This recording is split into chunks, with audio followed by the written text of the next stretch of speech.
อยู่ถึงเดือนแล้วเนาะมีแต่ว่าทั้งเฮาก็สิได้เข้าไปโอ้ลมหรือว่าถามไทยทางเพิ่นหาแลเนาะแล้วได้ก็ฝาก FC กดไลค์กดแชร์ให้ในเด้อเนาะเพื่อเป็นกำลังแห่งใจในการถ่ายทำคลิปนั่นแหละ อันนี้ก็บ่แน่ใจว่าเป็นเฮือนเพิ่นคนเดียวเลยบ่หรือว่าแนวใดหากฮู้แต่ว่ามื้อนี้แม่นเฮามาถ่ายทำเพิ่นอยู่นี้เนาะโดยกระติดกับทงนาแบบนี้เลยนี่ กะถักมาลมกันก่อนก็ได้คันว่าบ่ติว่าเรื่องมีลูกนะกะถักมาลมกันก่อนกะประมาณนี้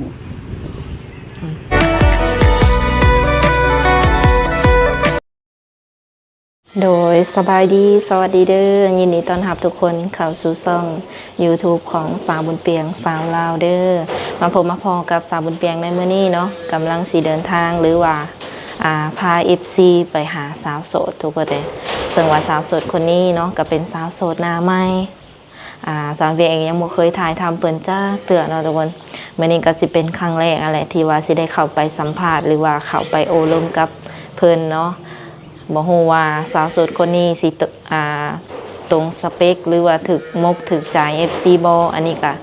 ต้องเข้าไปติดตามรับชมนำกันเนาะแล้วได้ก็ฝากกดไลค์กดแชร์กดติดตามให้สาวบุญเปียงเด้อเพื่อเป็นกำลังแรงใจในการถ่ายทำคลิปนั่นแหละช่วงนี้ก็บ่ได้ค่อยออกไปถ่ายทำหลายปานใดเนาะแต่ก็แนวใดก็คือยังถ่ายทำคือเก่าแล้วก็เป็นสะพานหักสะพานบุญให้คือเก่าเด้อเนาะแนวใดก็ทักมาได้ทางเฟซหรือว่าไลน์ของเฮาอะไรโอเคมีแต่ว่าทางสาวเบียงก็สิได้เดินทางไปหาสาวโสดเลยเนาะบัดนี้โดยตอนนี้ก็มาฮอดเฮือนฮอดซ่านเพิ่นเป็นทีแคมห้อยแล้วเนาะทุกคนบรรยากาศในเฮือนในซ่านเพิ่นก็สิเป็น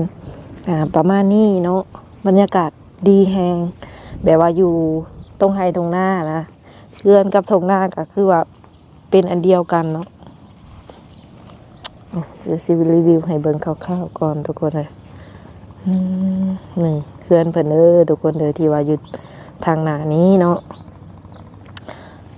กางามเป็นตาหนาอยู่ทุกคนเลยโดยผู้สาวเพิ่นก็นั่งท่าเฮาอยู่ถึงเฮือนแล้วเนาะมีแต่ว่าทั้งเฮาก็สิได้เข้าไปโอ้ลมหรือว่าถามไทยทางเพิ่นหาแลเนาะแล้วได้ก็ฝาก FC กดไลค์กดแชร์ให้ในเด้อเนาะเพื่อเป็นกำลังแห่งใจในการถ่ายทำคลิปนั่นแหละ อันนี้ก็บ่แน่ใจว่าเป็นเฮือนเพิ่นคนเดียวเลยบ่หรือว่าแนวใดหากฮู้แต่ว่ามื้อนี้แม่นเฮามาถ่ายทำเพิ่นอยู่นี้เนาะโดยกระติดกับทงนาแบบนี้เลยนี่เป็นไหนาตะกะแบบนี้เลย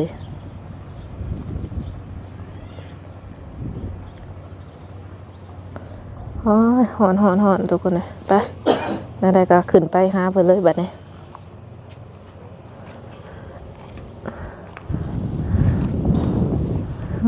เต้าหอนหมาแหมแก้มใหม่ทุกคนเลยโดยสบายดีเจ้าสบายดีสาวโสดหน้าใหม่เนาะทุกคนโดยวันนี้ก็มีโอกาสเข้ามาหาเพิ่นครั้งแรกเนาะแม่น ขออนุญาตถามข้อมูลของเจ้าเด้อซื้อแนวใดสบายดีซื้อบิ้งอายุ26 ปีซื้อบิ้งเนาะโดยแม่นอายุ26 ปีเป็นแม่ห่างลูกหนึ่งโอ้คือลูกนี้อยู่น้ำเจ้าแม่นแหละเป็นสาวแม่ห่างน้อยเนาะทุกคนก็คือโสดมานี่จากปีแล้ว3 ปีกว่าแหละเป็นอะไรแบบว่าถามความเก่าก็ได้บ่เป็นอะไรคือได้แบบเลิกลากันได้เป็นแม่ห่างอย่างสินะ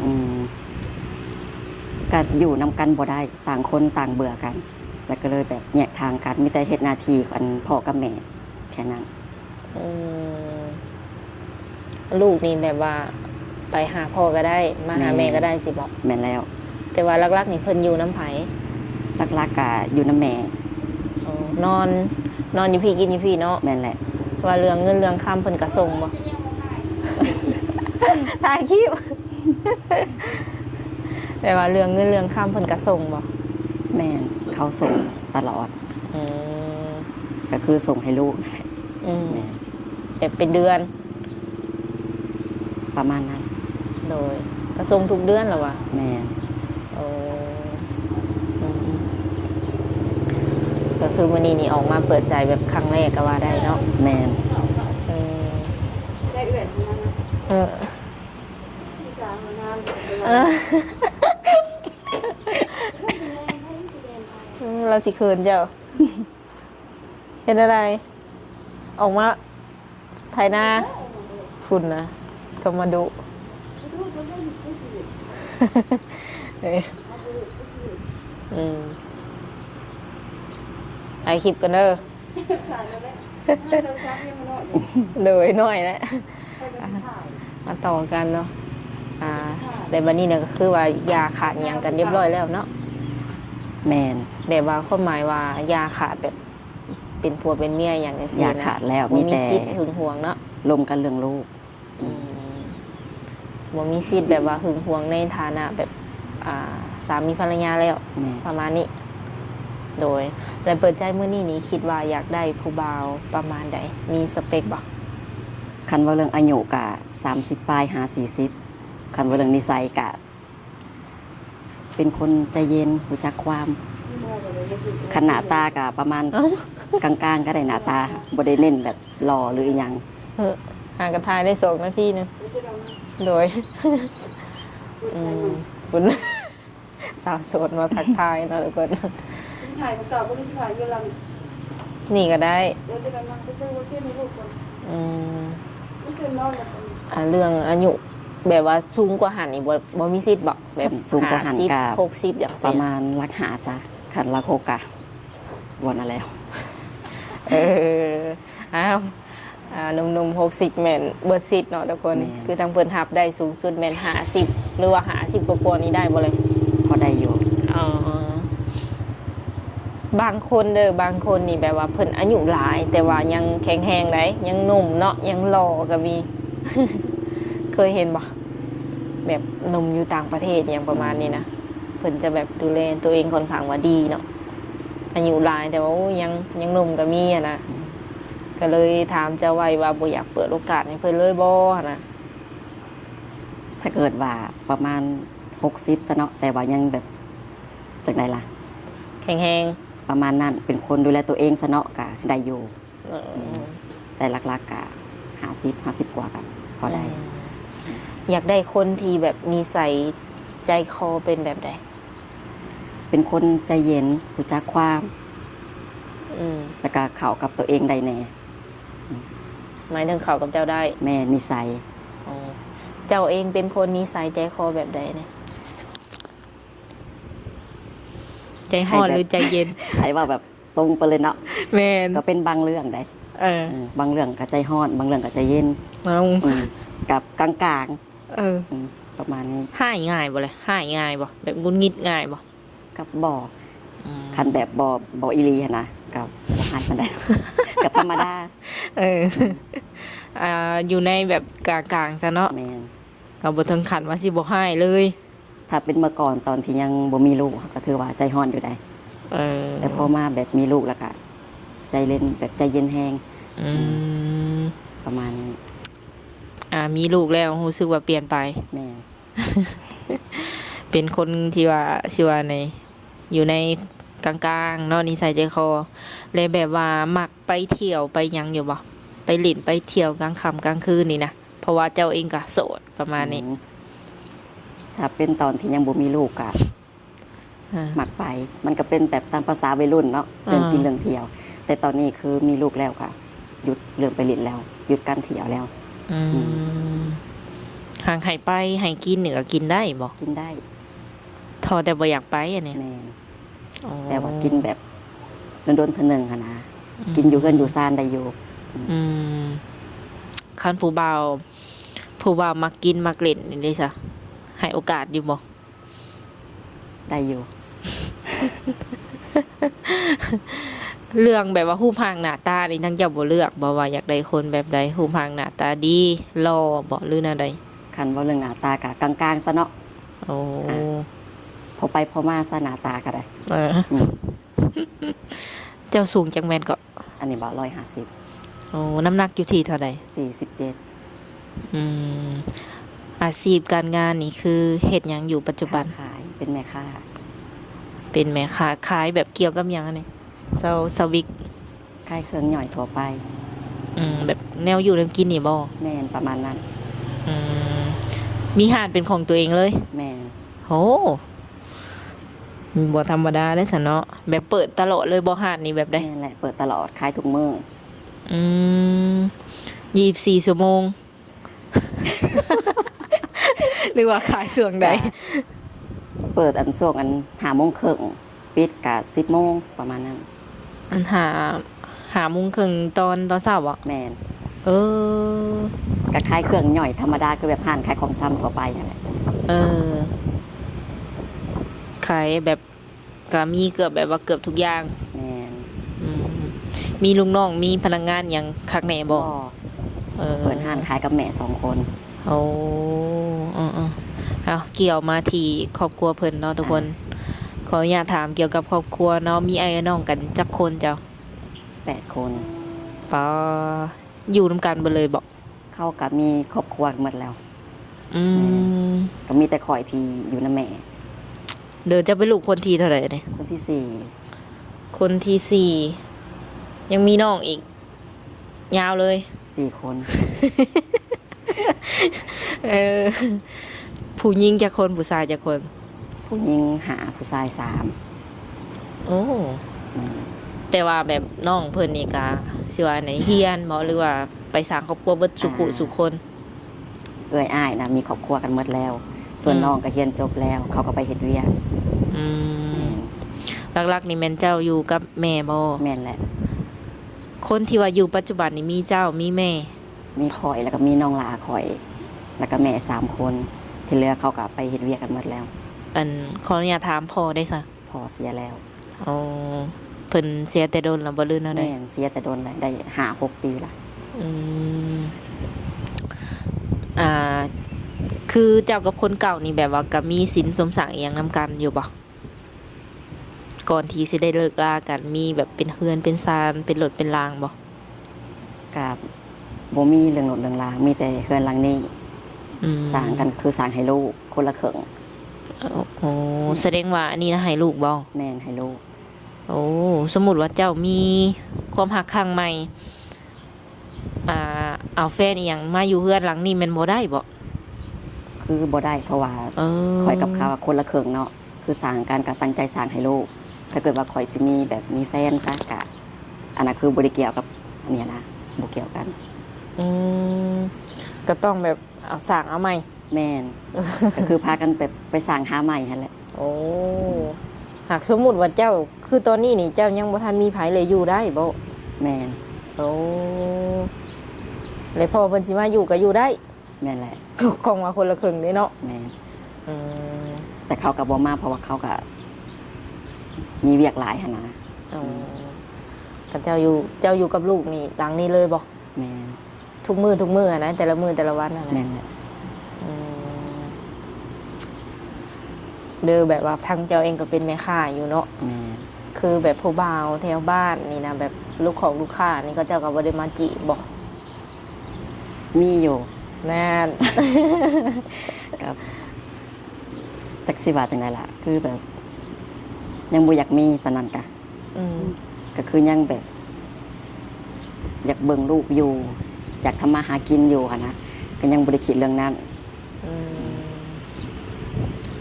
ตอนที่เขามาจีบหัน แม่น แต่ว่าตอนนี้พร้อมแล้วบ่ แม่นแหละ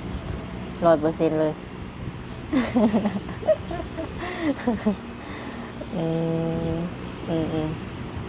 คันว่าผู้บ่าวบางทีทักมาเล่นน้ำนี่แบบช่วงใดแน่ที่ว่าเฮาสะดวกคุยใสหรือว่าโทรเห็นหน้าเห็นตากันนี่นะ ก็ทักมาได้ตลอด แม่นถ้าเกิดว่าครับมีเวียกก็อาจจะวางก่อนหั้นนะ อืม อืมแต่ก็คุยได้ตลอด เพราะว่าเฮาก็เป็นนายตัวเอง แม่น โอ้โดยมี2ทางติดต่อให้เพิ่นอยู่บ่เป็นหยัง มีทางไลน์แล้วก็เฟซ แจกเบอร์2 แม่น แล้ว โดย คือการที่ว่าตัดสินใจออกมาเปิดใจนี่แบบใช้เวลาโดนอยู่บ่ซาบิง ดนอยู่ใด เป็นแนวใดนะ ก็ บ่กล้าแน่นะแล้วก็บ่เคยแบบจะมานั่งวางสิก็อายแน่ ตรงๆก็อาย แม่น เนาะ อาย แต่บัดนี้นี่หวบความกล้าได้ ก็เลยแบบเอามาลองเบิ่งสิบ่ แม่นลองเบิ่ง โอ้ข่อยเชื่อว่าเจ้าต้องในครูแน่นอนเนาะหากการเปิดใจนี่เจ้าเปิดใจแบบใดเลยเปิดใจหาแบบคนลมแบบว่าแก้เหงาไปซื่อๆบ่หรือว่าอยากสร้างครอบครัวใหม่แล้ว ถ้ามันเป็นไปได้แบบสร้างครอบครัวก็อยากสร้าง อืม แม่นก็ลมกันไปก่อนเนาะถ้าเกิดว่ามันแบบไปถึงขันพุ่นหั้นนะ อืมคิดว่าสิใช้เวลาแบบโอลมหรือว่าแบบคุยกันนี่โดนบ่จังสิตัดสินใจได้ว่าผู้นี้นี่แม่นสำหรับเฮาหรือว่าผู้นี้นี่บ่แม่นและสำหรับเฮาจังซี่นะ ประมาณครึ่งปี อ๋อกระตุนเลยเนาะ อืม แสดงว่าหนุ่มๆที่อยากได้เมียเลยนี่ ยังบ่ได้เนาะ คือสิเบิ่งกันโดนเติบเป็นอะไร ครับคนเฮาแบบถ้าเกิดว่าหากระลมกันมันก็ยังแบบบ่ฮู้จักกันดีเนาะก็ต้องแบบลมกันไปดนๆก่อน ถ้าเกิดว่าอยากไปอยากมาหลิ่นก็มาได้หันนะ อืม แม่น คือความหมายว่ามาหาเจ้านี้ อืม มาได้เออไปมาหาเที่ยวแบบเป็นแฟนกันไปก่อน แม่น ยังบ่ทันแบบอยากแต่งงานเลยนะเนาะ นั่นแหละ เออ ยันเขาตัวบ่หรือว่าเฮาบ่มั่นใจในตัวเฮาเอง หลักๆก็คือข่อยกับมีลูก อืม แม่น แล้วนั่นแหละยันเขาหับบ่ได้ ประมาณนั้นก็เลยแบบอยากลมไปดนๆก่อน อืม อืม ลืมถามลูกเจ้าหาจะขวบ 3 ปีปลาย เฮียนบ่ เฮียน ให้เฮียนแต่น้อยเติบซะเนาะ แม่น ตอนนี้เพิ่นอยู่ห้องหยัง ส่งเขาอนุบาลอยู่ อืมเรื่องการแบบไปเฮียนเนาะไผแบบไปหับไปส่งเพิ่น ก็ข่อยนี่แหละไปหับไปส่ง จะเปิดหาโมงบอกหาโมงปลาย 5 โมงครึ่ง5 โมงเช้า สิไปส่งลูกจักโมงอันนี้ กับแม่ข่อยเป็นคนเบิ่งเด้ อ๋อ ข่อยก็ไปได้ เออก็เปลี่ยนกับแม่เนาะ แม่น ในเรื่องแบบว่าเงินค่ำกำแก้วในแต่ละเดือนนี่นะเฮาใช้จ่ายนี่หลายบ่เฉพาะแต่เจ้ากับลูก กับเฉพาะแต่ข่อยกับลูก2 คนเนาะ แม่น กับประมาณ 2-3 ล้านประมาณนี้ อืมสี่ห้าพันเนาะ ประมาณนั้น อยู่ได้บ่สี่ห้าพันสมมติว่า ก็เฉพาะแต่เรื่องกินเรื่องอยู่แล้วก็เครื่องใช้จ่ายก็อยู่ได้อยู่ อืมหากเข้าหาเงินนี่แบบเป็นแม่ค้าจังซี่นะได้กำไรหลายบ่แต่ละมื้ออะ กับพ่ออยู่ได้อยู่ได้ พอได้เลี้ยงลูก แม่น พ่ออยู่ได้อยู่ อืมถามเผื่อว่าคนที่เพิ่นแบบอยากเข้ามาศึกษา หรือว่าคบหากับเจ้าเนาะบางคนเพิ่นก็อยากรู้ว่าค่าใช้จ่ายหลายบ่ในครอบครัวเพิ่นซานเจ้า หลักๆแล้วนี่ไผเป็นเสาหลักของครอบครัว ก็เบิ่งใส่กันเบิ่งนำกัน อืม แม่น แบบว่าน้องเพิ่นออกเพื่อนแล้วแต่ว่าเพิ่นก็ยังเบิ่งแย่งบ่ แม่นก็ยังส่งยังซอยกัน เออแม่เพิ่นจักปีแล้ว 54แหละ อืมให้หน้าตะกร้านี่เฮ็ดบ่ บ่มี อ๋อ บ่ได้เฮ็ด เฮ็ดนั่นได้ซะแบบแต่ละปีนี่เด้ซื้อข้าวบ่ แม่น สอบหนึ่งอยู่ได้ประมาณจักอาทิตย์ กับเป็นเดือนละเดือนปลายว่าอยู่กันบ่หลายคนปานใดนะ บ่ค่อยเปลืองปานใดบ่ แม่น อืมสิอันให้หน้าตะกร้านี่บ่ได้เฮ็ดอาชีพหลักแม่นค้าขายอย่างเดียวเลยบ่ ค้าขายอย่างเดียว บ่มีแนวอื่นเพิ่มเติมบ่ บ่ โดยแล้วคันว่าแบบ FC เนาะเพิ่นสิมาหาหรือว่าสิมาเล่นน้ำเจ้านี่นะสามารถมาได้ตลอดบ่หรือว่านัดก่อนหรือจังได ก็มาได้ตลอด ข่อยสามารถพาแบบเพิ่นมาหาเจ้าได้เลยบ่ ได้ โอ้โดยการที่แบบบ่ต้องนัดต้องหยังก็มาก็ แม่ คือพอเลย แม่น โอ้ เพราะว่าข่อยก็หานตัวเองเนาะก็ว่างพาไปได้พาไปกินข้าวกินน้ำมานะพาไปเที่ยว ก็สะดวกไปอยู่ แม่นได้อยู่ แล้วทีนี้คันว่าเพิ่นบ่สะดวกมาเนาะเพิ่นอยากให้เจ้านี่ไปหา เพื่อที่สิได้เห็นหน้าเห็นตาหรือว่าเห็นตัวจริงกันหันนะและค่ารถค่าล่างนี่เพิ่นดูแลมีแต่ว่าให้เจ้าได้ไปหาเพิ่นอยู่ทางฝั่งไทยหรือว่ามุกดาหารจังสิไปได้บ่ อาจจะไปบ่ได้ อ๋อ แม่ เป็นหยัง กับมันก็อาจจะแบบใดๆล่ะ ญาติหรือจังได เอาตรงๆแน่เนาะ กับบ่กล้าไปเนาะแบบคนหากับลมกันหนาก็บ่กล้าไป อืม ก็ค่าเวียกแน่ค่าลูกแน่ก็อาจสิบ่สะดวกไป อืมคือบ่เอาคนแบบที่ว่าเฮาไว้วางใจไปนำหลายๆคนก็ได้นะแบบแค่เพิ่นอยากเห็นหน้าเฮาซื่อ แต่เกิดว่าหายแบบมีคนไปนำหาไปได้อยู่ แม่น ใครข่อยแบบไปผู้เดียวข่อยก็ไปบ่ได้นะ เออโดย ถ้าเกิดแบบมีแบบเจ้าไปนำข่อย ไปได้ เออ ตามพาไปเที่ยวหั่นล่ะมีจะไปนำข่อยก็ไป เข้าใจเพิ่นเนาะทุกคน เพิ่นก็สิแบบว่าคิดหลายสิ่งหลายอย่างแน่เนาะก็ประมาณนั่นแหละเห็นหน้ากันครั้งแรกเนาะเอาไผไปนำก็ได้ที่ว่าเฮาไว้วางใจอะไรไปนำหลายๆคนก็ได้ เพียงแต่ว่าเพิ่นอยากไปเห็นซื่อๆว่าเอาตัวจริงเฮานี่เป็นแนวใดหันนะเทื่อต่อไปเนาะสมมุติว่าเป็นแฟนเป็นหยังกันไว้วางใจกันอะไรก็แล้วแต่สุเจ้าบัดนี้เนาะสิไปกันแบบ2 ต่อ 2บ่หรือว่าแนวใดแล้วแต่เนาะ คือชีวิตประจำวันเนาะแม่นว่าไปขายเครื่องหลังจากขายเครื่องมาแล้วเจ้าเฮ็ดหยัง ก็ไปหาลูก อืม เฮ็ดเวกเฮินเวกซานก็แค่นี้บ่ได้มีหยังหลาย แบบมันเป็นตะเหงาเนาะเหงาอยู่บ่ กับบ่เหงาได้ ข่อยก็วุ่นๆแต่กับเรื่องลูก บ่มีเวลาเหงาเล แม่ ย น บ่ บ่มีเวลาให้เหงา เออ ยันว่าเนาะแบบจักมันเป็นอะไรนะเฮ็ดแบบแต่แนวแบบเก่าๆจังซี่ยันว่ารู้สึกว่าเหงาหรืออิหยังก็ธรรมดาติ แม่ อ๋อ แต่ขามีลูกมันก็บ่ได้เหงาแล้ว เพิ่นแบบแนวใดเพิ่นก็แบบว่ามักปากมักเว้าอยู่บ่เลยลูกอะ แม่เว้าเก่งอยู่ อืมก็เลยแบบบ่รู้สึกว่าเหงาเนาะ แม่ อืมลืมถามผู้ชายที่ว่าสิเข้ามานี่ ต้องเป็นคนที่ว่ามีอาชีพการงานเฮ็ดคือเจ้าบ่หรือว่า แบบใด แนวใดก็ได้ สาวไห้สาวนาก็เอาบ่อืมอยากได้ผู้บ่าวทางใดแบบเป็นพิเศษในใจ ฝั่งลาวฝั่งไทยบ่หรือว่าอยู่ต่างประเทศ ฝั่งไทย อยากได้ทางแบบที่ว่าเนี่ยไกลกับบ่ไกลเนาะไกลกับบ่ไกล ไปมาง่ายรวมกันฮู้เรื่องสินะ เออบัดนี้เจ้าเป็นแบบแม่เลี้ยงเดี่ยวก็ว่าได้เนาะสมมติว่ามีคนที่ว่าเพิ่นแบบพร้อมที่จะ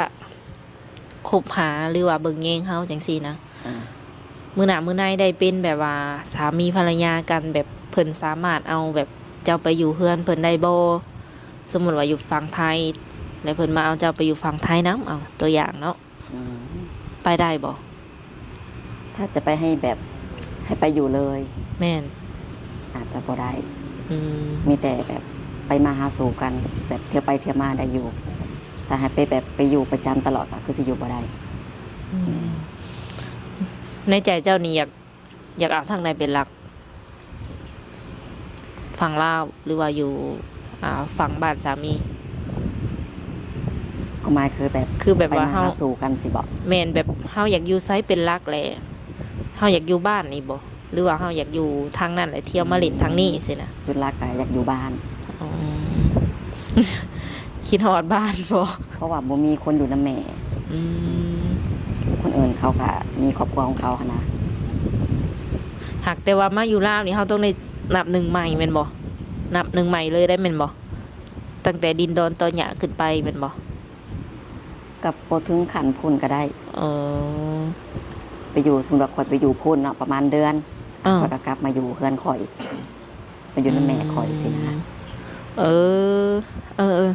คือแบบว่าสามีนี่เพิ่นสิอยู่บ้านเพิ่นก็ได้เนาะ แม่ แล้วเจ้านี่เป็นคนเที่ยวไปเที่ยวมาเอาก็ได้สิบ่ ข่อยแบบไปมาหาสู่ก็ได้ เออ เพราะว่าเขาก็มีเวียกมีงานอยู่แบบฝั่งบ้านเขาเนาะ อืม อ่า เพิ่นเป็นคนแบบสบายๆเนาะทุกค ถ้าน จะให้เขามาอยู่พี่ก็คือสิอยู่บ่ได้ แม่ เพราะว่าเวียกงานเขาอยู่พุ่น อืมก็สามารถแบบไปทางนั้นได้ทางนี้ได้เนาะ แม่ อืมน่าจะบ่มีปัญหาหยังเนาะทุกคนเลยตอนนี้ก็ยังตื่นเต้นอยู่บ่เลย โอ้ยเนาะครั้งแรกเลยทุกคนเลยมีเดียวว่าฝาก FC ข่อยนำเด้อเนาะคันว่าเพิ่นทักมาก็ตอบเพิ่นแน่เนาะก็ลองโอ้ลมหรือว่าให้โอกาสเพิ่นลองเบิ่ง คันว่าบ่มักก็คือว่าอะไรบอกเพิ่นไปแบบตรงๆเลยว่าบ่สามารถแบบสิเป็นสู้เป็นแฟนได้อหย่างซี่เพิ่นก็เข้าใจ อืมก็มักตอบอยู่ที่แบบคนถักมาเล่นมาหยังนำค่ะ ตอบได้อยู่ โดยภาษาไทยอ่านได้บ่ อ่านได้ อ่านได้เขียนเป็นบ่แม่นบ่ อ่านได้เขียนบ่เป็น แบบว่าเวลาเฮาสิตอบเพิ่นนี่เฮาเฮ็ดอะไรซั่น โอ้หมายถึงพิมพ์ในโทรศัพท์บอก โดย โอ้ว่าเป็นแบบนี้ค่ะหมายถึงคิดว่าเขียนแล้วค่อยเขียนบ่ได้ แต่ว่าพิมพ์ในโทรศัพท์มาเป็นอยู่อ่านได้ สามารถแบบอ่านได้แล้วก็ตอบกลับไปได้อยู่เนาะ แม่น โดยตั้งแต่เป็นสาวมาจนฮอดปัจจุบันแบบเป็นแม่เลี้ยงเดี่ยวตอนนี้นะก็เคยไปเล่นฝั่งไทยอยู่บ่แหละ เคยไปอยู่ อืม ข้ามไปแบบไปลินไปซื้อเครื่องซื้อของ อืมแต่โดนแล้วบ่หรือว่าอะไร กาดด้นแล้ว เคยไปจักเทื่อแบบเฮาไปฮอดปุ๊ ข้ามไปตลอดได้ โต ข้ามไปซื้อเครื่องซื้อของซื้อแบบในอยู่ในกินนะไกลสุดกับฮอดหมุกนี่แหละ หุ่นนะ แสดงว่าเที่ยวมุกนี่ก็ฮู้แบบเกือบว่าทั่วถึงแล้วเนาะ แม่น นั่น คันว่านัดพบนัดเจออหย่างกันอาจสิบ่มีปัญหาหยังเนาะทุกคน มีแบบว่าพาสปอร์ตเรียบร้อยบ่ มี อืมไปเที่ยวไกลๆหรือว่าในกรุงก็ได้ซะเนาะจะมีอันบาดได้เด้โดย โอเคเนาะทุกคนเนาะสำหรับคลิปนี้ก็สิได้ขออนุญาตโอ้ลมกับเพิ่นประมาณนี้ก่อน สุดท้ายนี้ทางจะมีหยังอยากฝากถึงหนุ่มๆที่ว่าเพิ่นสิเข้ามาคุยกับเจ้าบ่เนาะนับตั้งแต่มื้อนี้นี่เป็นต้นไป กาถักมาลมกันก่อนก็ได้คันว่าบ่ติว่าเรื่องมีลูกหั้นนะกาถักมาลมกันก่อนกาประมาณนี้ มีแต่คิดอุกว่ายันเพิ่นติมีลูกมีเต้านี่บ่ แม่น โอ้โดยค่อยลืมถามอีกของนั้นจะเป็นแม่ห้างนี่แบบ สมมติว่าผู้ชายที่ว่าเพิ่นสิเข้ามาคุยกับเจ้าเพิ่นก็เป็นพ่อห้างพ่อหมายได้ซะก็สิคุยบ่หรือว่าอยากคุยแต่โสด คุยได้ เพราะว่าต่างคนต่างมีลูกหั้นนะก็น่าจะเข้าใจกันหลายกว่า ๆโอเคสำหรับคลิปนี้ทางสาววุฒิเปียงแล้วก็สาวโสดเพิ่นเนาะสิได้ขอตัวโจไว้ก่อนมื้อหน้ามื้อในก็สิมาหาใหม่เด้อ เจ้า โดยสบายดี